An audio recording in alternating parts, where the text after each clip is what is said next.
of Logos and Letters. My name is Liam.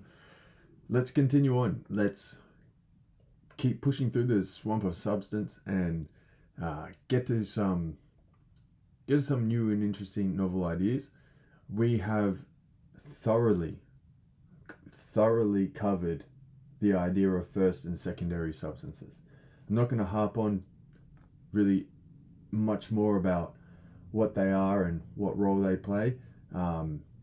I think that we all understand what they are. If you need more examples of what they are, if you need the written material of what they are, if you need visual aids and real life examples and historical examples of the things that I've spoken about, that's what the book is for.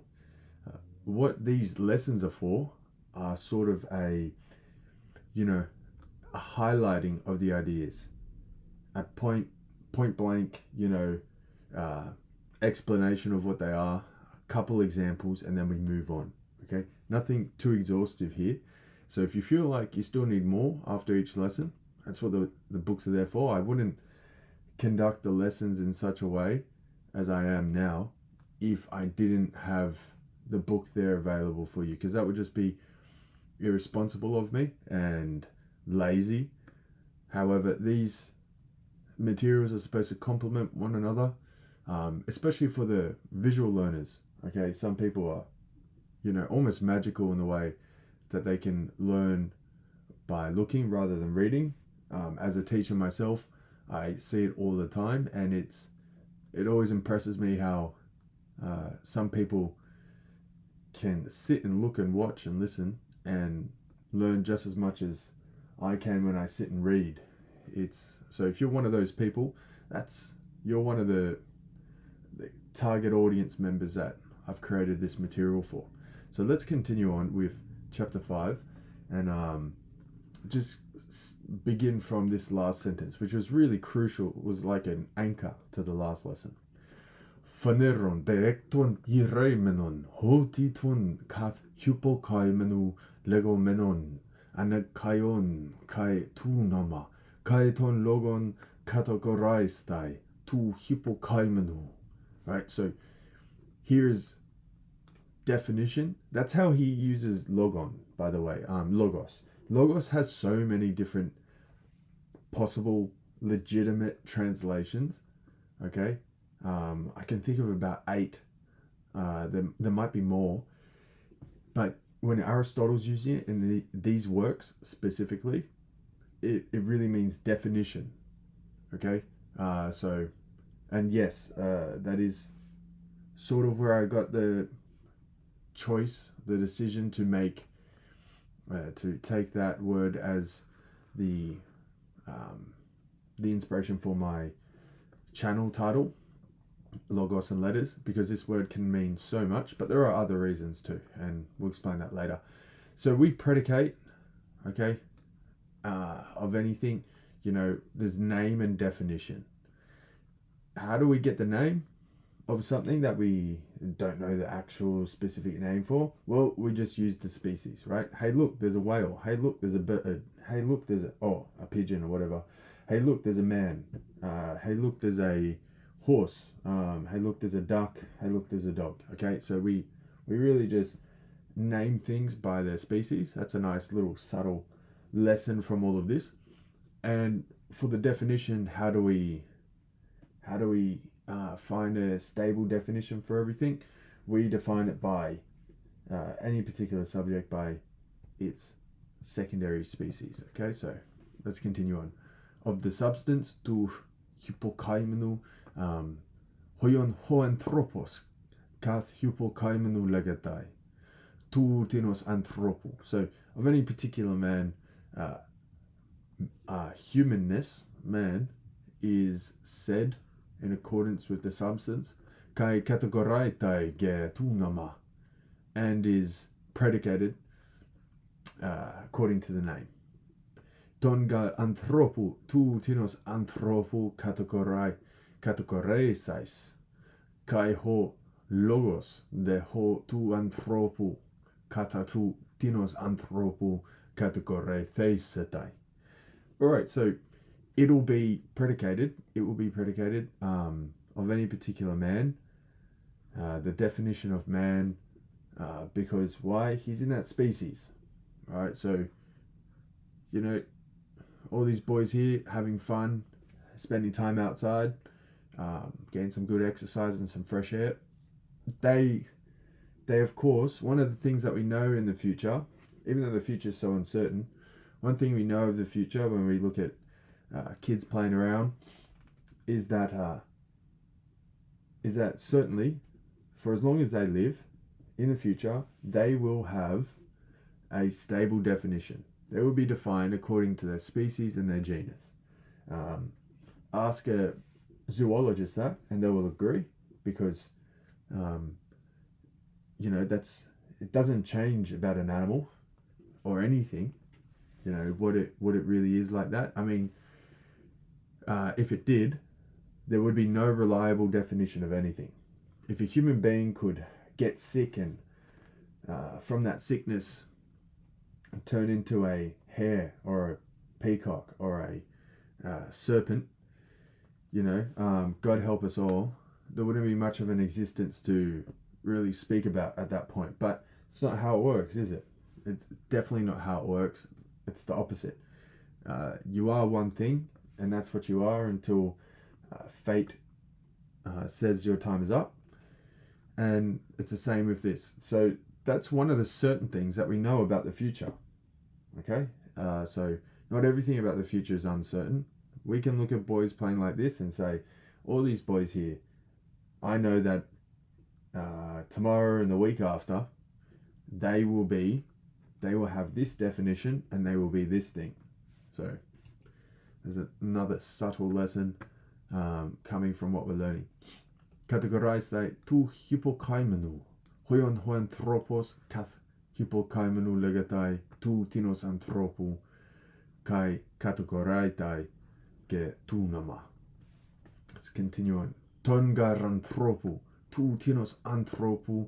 Oh wait, we've read this. Hogar tis anthropos kai anthropos esti kai zdoion. What a punchy little clause here. For some particular man, and man is man and animal. Okay? This sentence has just wrapped up what we've been explaining for about 2 lessons now. If you can just memorize this, then you're all good.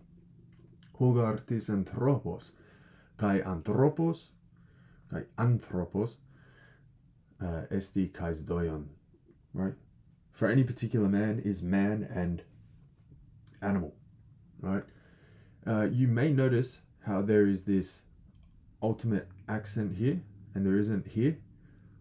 This is because of this word here, esti, but it sort of helps us differentiate that he's speaking of a particular man here, and he's speaking of mankind in general, or human, okay, in this part here.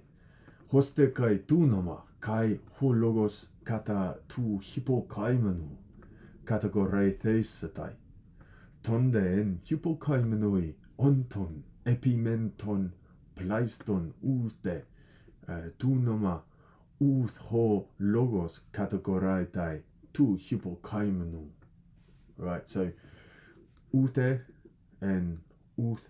So these two words, by the way, if you're learning Greek, are the same, but because of there's a consonant here, it stays as ute and not.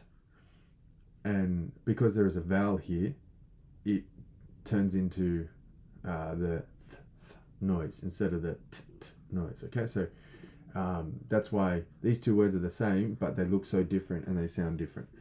All right, so let's go through this now. Back to logic. So, in short, what this long sentence is saying is that we will not, on the converse side, we will not define any sort of animal or person or thing by anything but these essential features of what they are. You cannot define this boy, okay, as being the dirty boy outside the house. Okay, he's covered in mud. Okay, look how he's holding his hands. He doesn't want to ruin his shirt. Because at some future point, he's not going to have all this dirt on him, and at some point he's not going to be outside the house. So that definition is useless. You can't call this pig the third smallest pig in the herd with 4 legs and 2 ears and a white body. Okay, so and white fur or whatever you want to say. Because at some point he may not have 3 legs. What if he loses a leg in a accident? What if he chips an ear? What if he grows to be the biggest in the herd? All right, the definition would be useless. This man as well, you can't say how would you define this man? Oh, he's the man in the white jacket. But what if he's not in the white jacket when you define that? Or in some future point he's not in the white jacket. It's not necessary that the subject has those accidents. It's not necessary. It's contingent. Okay, so contingent's a new word for you. It's a pretty loaded word. It does a lot of heavy lifting in logic. Contingent will just for now, all you need to know is contingent is anything that's not necessary, anything that can happen by chance or by free will. Okay, so those are things that are contingent. You can't define this house as being the tallest house in the village, because what if the next day someone builds some other thing on top of this house and it becomes taller? All right, you need to define a house by what's essential about being a house. You need to define a pig by what is essential of being a pig. Do not go to a tree and define it as being the big brown twisty tree. Okay, because over a century it might not be so twisty anymore.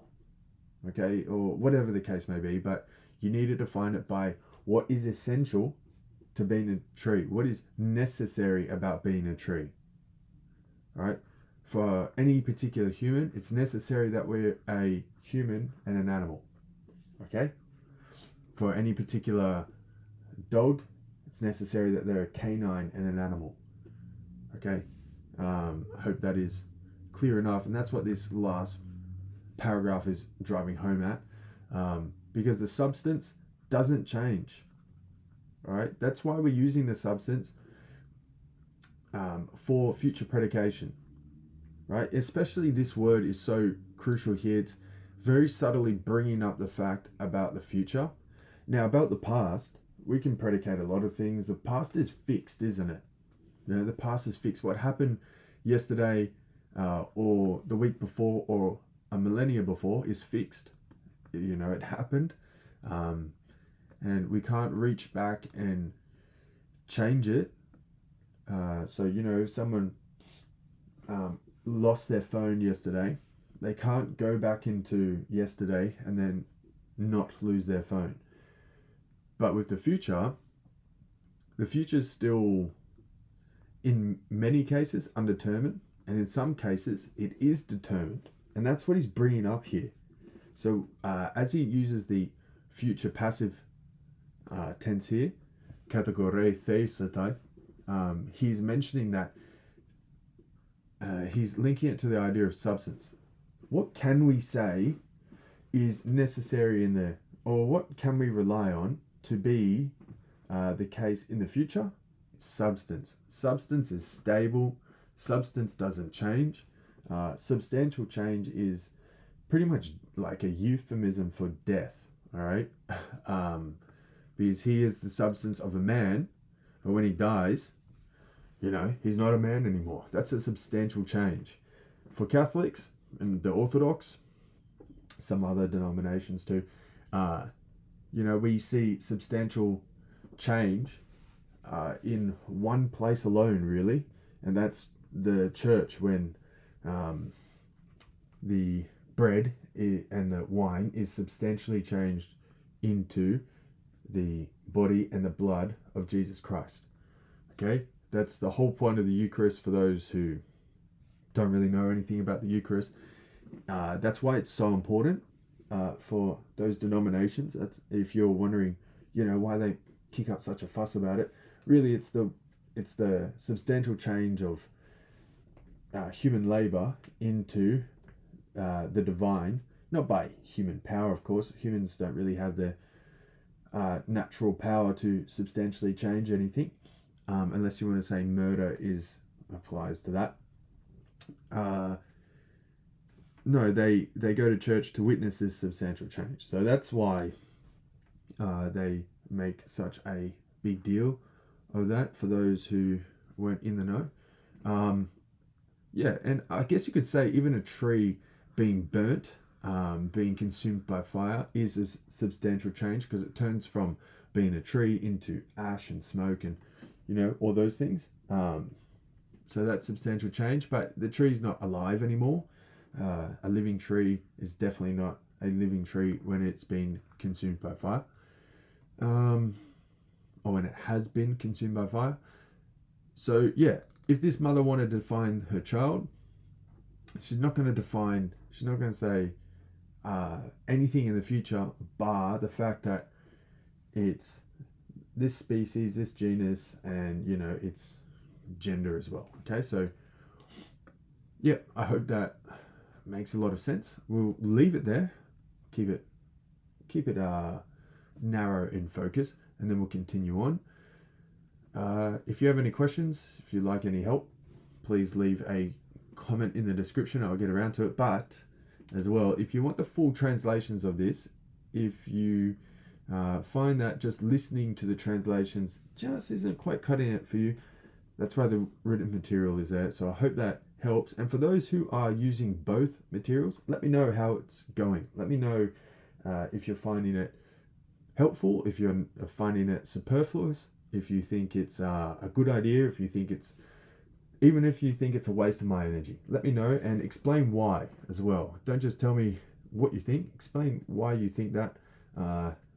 Such data this early into the project for me is absolutely invaluable. It's not like I'm going to act on all feedback. This isn't a knee-jerk reaction, but you might say something that is quite insightful and perspicacious. So if that's the case, please share your thoughts and why, and we'll have a good think about what you said, and if there is room for improvement, or if I can use your advice for any inspiration. So thank you for that. Thank you for your time. My name is Liam, and I hope you have a good day.